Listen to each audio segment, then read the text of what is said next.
Good morning students. हम हमारे हिंदी विषय में क्षितिज के 3 लेसन कर चुके हैं। आज हम क्षितिज के जो कविता भाग है, काव्य भाग है, उसकी पहली कविता जो है कबीर जी की साखियाँ, वो करेंगे। देखिए मैं इसको आपको समझा देती हूँ। जो फर्स्ट जो पद है वो हमारा ये है। इसमें 7 साखियाँ ली गई है कबीर जी की। पहली है मानसरोवर सुभर जल, हंसा कली कराही, मुक्ता फल मुक्ता चुगई, अब उड़ी अनत न जाही। जो प्रसंग है वो आपका बनेगा हमारी हिंदी की पाठ्य पुस्तक क्षितिज से उद्धृत है। यह साखी कबीर जी के पर्चा कौवंग से है। इस साखी में कबीर जी समाधिस्थावस्था में प्राप्त आनंद को सांसारिक आनंद से श्रेष्ठ बताते हुए कहते हैं। देखिए इसकी जो व्याख्या है वो मैं आपको समझाती हूँ।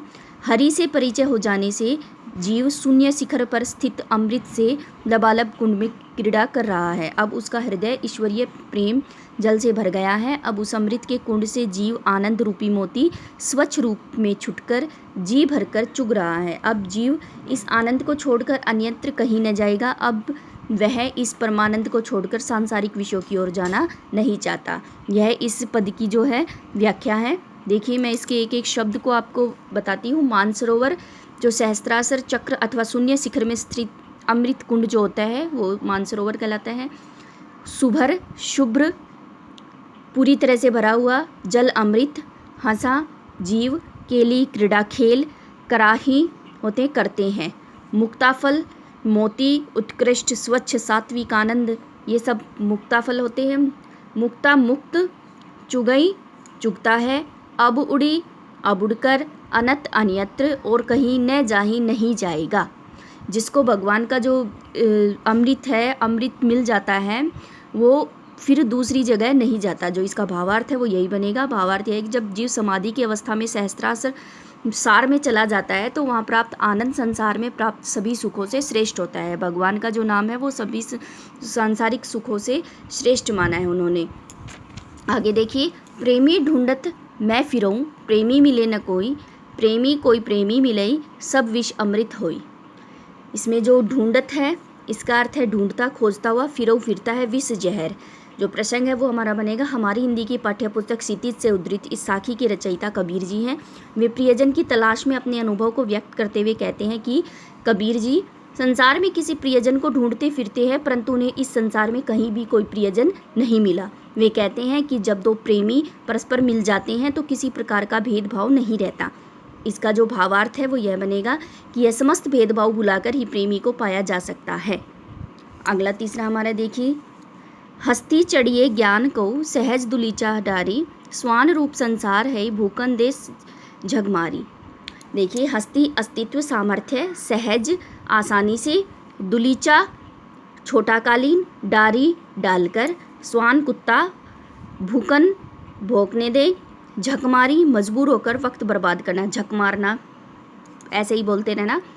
प्रसंग है हिंदी की पाठ्य पुस्तक क्षितिज में संकलित कबीर जी की साखियों में से उद्धृत है। इस साखी में कबीर जी ने ज्ञान की महिमा का वर्णन करते हुए लिखा है कि, व्याख्या देखिए, कबीर जी साधकों को प्रेरित करते हुए कहते हैं कि ज्ञान प्राप्त करके अपना सामर्थ्य बढ़ाते रहिए। ज्ञान प्राप्त करने के लिए सहज रूप से दलीचा अर्थात प्रेम रूपी कालीन बिछा दो, अर्थात ज्ञान को अहम भाव त्याग कर पाया जा सकता है। यह संसार तो कुत्ते की तरह भोग भोग कर अपना समय व्यतीत करता है। भावार्थ यह है कि सांसारिक लोग सांसारिक सुखों को पाने में अपना समय व्यर्थ गंवाते हैं। सच्चे साधक को अहंकार और सांसारिक विषयों से ध्यान हटाकर ईश्वर के प्रेम में निमग्न हो जाना चाहिए। देखिए प्रसंग भी आपको पता होना चाहिए, व्याख्या भी पता होना चाहिए और भावार्थ भी। भावार्थ होता है जो निचोड़ होता है कि इसमें क्या बताया गया, वो भावार्थ होता है। आगे देखिए, पखा पखी के कारण सब जग रहा भुलान, निरपख होई के हरि भजई सोई संत सुजान। तो इसमें पखापखी पक्ष विपक्ष, कारण भुलान भुलाना, विस्मृत करना, निरपख निष्पक्ष होई के होकर, भजई याद करे, संत भक्त सुजान सज्जन। प्रसंग आपका बनेगा क्षितिज नामक पाठ्य पुस्तक में संकलित कबीर जी की साखियों में से प्रस्तुत इस साखी में कबीर जी निष्पक्ष भाव से हरि स्मरण पर बल देते हुए लिखते हैं कि, कबीर जी कहते हैं कि सांसारिक लोग संसार और भगवान के प्रति पक्ष विपक्ष में रहकर सत्य को विस्मृत कर बैठते हैं। कबीर जी कहते हैं कि सांसारिक लोग संसार और भगवान के प्रति पक्ष विपक्ष में रहकर सत्य को विस्मृत कर बैठते हैं। सच्चे साधक को इन सब मत मतांतरों के प्रति निष्पक्ष रहकर हमेशा भगवान की याद में तत्पर रहना चाहिए। जो व्यक्ति निष्पक्ष भाव से भगवान को याद करता है वही सच्चा संत और सज्जन होता है। इसका जो भावार्थ है वो यह है कि भगवान को संसार एवं भगवान के प्रति निष्पक्ष भाव अपनाकर आसानी से पाया जा सकता है। अगला देखिए, हिंदू मुआ राम कही, मुसलमान खुदाई, कहे कबीर जो जीवता, जो दुहु के निकटी न जाई। इसमें मुआ मर गया कहीं कहकर, खुदाई खुदा अल्लाह सो वही, जीवित जीवित रहता है, दुविधा न जाई नहीं जाता है। इसकी व्याख्या देखिए, कबीर जी कहते हैं कि हिंदू लोग परम तत्व के लिए राम राम तथा मुसलमान खुदा खुदा कहते हुए जन्म मरण के इस चक्र बंधन में पड़े रहते हैं। कबीर जी कहते हैं कि वास्तव में जीवित वही है जो राम और खुदा को लेकर दुविधाग्रस्त नहीं होता। जो इन दोनों में द्वैत भाव रखता है वह दुविधा में ही रहेगा। अतः जीवन की सार्थकता इन दोनों में अद्वैत भाव अपनाकर भेद बुद्धि से ऊपर उठने में है। भगवान एक समान है, न वो हिंदू मुसलमान का, सभी जो राम और रहीम दोनों एक समान हैं, नाम अलग अलग हैं। जो इन भेदों को भुलाकर केवल भगवान की भक्ति में ध्यान करेगा वही इस जीवन मरण के चक्र को पार कर पाएगा। आगे देखिए, काबा फिरी काशी भया, रामई भया रहीम, मोट चून मैदा भया, बही कबीरा जीम। इसकी जो शब्दार्थ देखिए, काबा मुसलमान का पवित्र स्थान है, काशी काशी हिंदुओं का है, भया हुआ बना, चून आटा, बैठी बैठकर, जीम भोजन ग्रहण। प्रसंग देखिए, हमारी हिंदी की पाठ्य पुस्तक क्षितिज में संकलित कबीर जी की साखियों में से प्रस्तुत मधी को अंग साखी में कबीर जी ने सांप्रदायिक आग्रह को त्याग कर एक सत्यरूप परमेश्वर में स्थित होने की नसीहत देते हुए लिखा है कि व्याख्या संप्रदायों, जो इसकी व्याख्या है देखिए, संप्रदायों के सभी आग्रहों को छोड़कर मध्यम वर्ग अपनाने पर काबा काशी एक हो जाते हैं, राम रहीम बन जाते हैं, संप्रदायों की रूढ़ियाँ समाप्त हो जाती है, भेद रूपी मोटा आटा अभेद का महीन मैदा बन जाता है। अतः कबीर जी कहते हैं कि साधक को अभेद रूपी मैदे का भोजन कर स्थूल भेदों के चक्कर में नहीं पड़ना चाहिए। कबीर को भगवान के नाम में भेद नहीं करना चाहिए। इस भेद को भुलाकर उन्हें भगवान को एक समान समझकर अपने मन को अभेद्य बनाना चाहिए। आगे देखिए, लास्ट है जो, ऊंचे कुल का जन्मिया, जे करिन ऊंच न होई, सुब्रन कलश सूरा भरा, साधु निंदा सोई। इसमें देखिए कबीर जी, जो पहले हम शब्दार्थ देखते हैं, कुल वंश जन्मिया जन्म लेने वाला जातक, जे यदि करनी कर्म, सुब्रन स्वर्ण,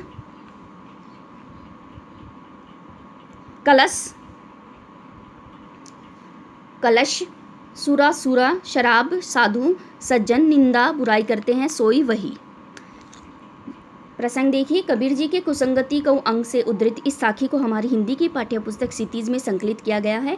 कबीर जी ने इस साखी में कुसंगति के प्रभाव को दर्शाते हुए उसे निंदनीय कहा। वे कहते हैं, व्याख्या देखिए, ऊंचे कुल में जन्म लेने से क्या लाभ हो सकता है यदि व्यक्ति के कर्म ऊंचे अर्थात श्रेष्ठ न हो। जैसे सोने के बने घड़े में शराब होने पर भी वह सज्जनों के द्वारा निंदनीय है। भावार्थ यह है कि शारीरिक रूप से भले ही कोई उच्च कुलीन हो, किंतु दुर्गुण होने पर वह सज्जनों के लिए निंदनीय व त्याज्य ही है। गुण महत्व रखते हैं, उसका कुल महत्व नहीं रखता, ऊंचा नीचा कुछ नहीं होता। जो व्यक्ति गुणी है वो गुणी ही कहलाएगा और जो बुरे गुण अवगुण हैं जिसके अंदर, वो दुर्गुण ही कहलाएगा। देखिए, अभी मैंने आपको कबीर जी की साखियाँ पढ़ाई हैं। जो ये 7 साखियाँ हैं ये कबीर जी के हैं। पहली साखी है कबीर जी के पर्चा और कौअंग से उद्धृत है। इसमें कबीर जी ने साधक द्वारा सहस्त्रास्त्र चक्र में पहुंचकर समाधिरत आनंद का वर्णन किया है। दूसरी साखी में कबीर जी ने प्रेम के महत्व को दर्शाया है। भक्त सभी से प्रेम करके प्रभु को पाता है। तीसरी साखी में कबीर जी ने ज्ञान प्राप्त करके सांसारिक बंधनों से मुक्त होने की प्रेरणा देते हुए सांसारिकता की व्यर्थता सिद्ध की है। चौथी साखी में कबीर जी ने निष्पक्ष भाव से अपनी इष्ट को भजते हुए धर्म में दृढ़ रहने का संदेश देते हुए सज्जनों के गुणों पर प्रकाश डाला है। पांचवी जो साखी में कबीर जी ने धर्म के बाह्य स्वरूप का खंडन करते हुए बाह्य आडंबरों का खंडन किया है। यह मधिकऊ अंग से ली गई साखी है। छठी साखी मधिकऊ अंग से ली गई है। इसमें कबीर जी संप्रदायों के प्रति पूर्वाग्रह को छोड़कर मध्यम मार्ग अपनाने पर बल देते हैं। जो 7वीं साखी है कुसंगति कऊ अंग से ली गई है। इसमें कबीर जी ने मानवीय गुणों को कुल वंश से जोड़ने का विरोध किया है। वे कहते हैं कि दुर्जनों द्वारा सज्जनों की बुराई सदैव होती है।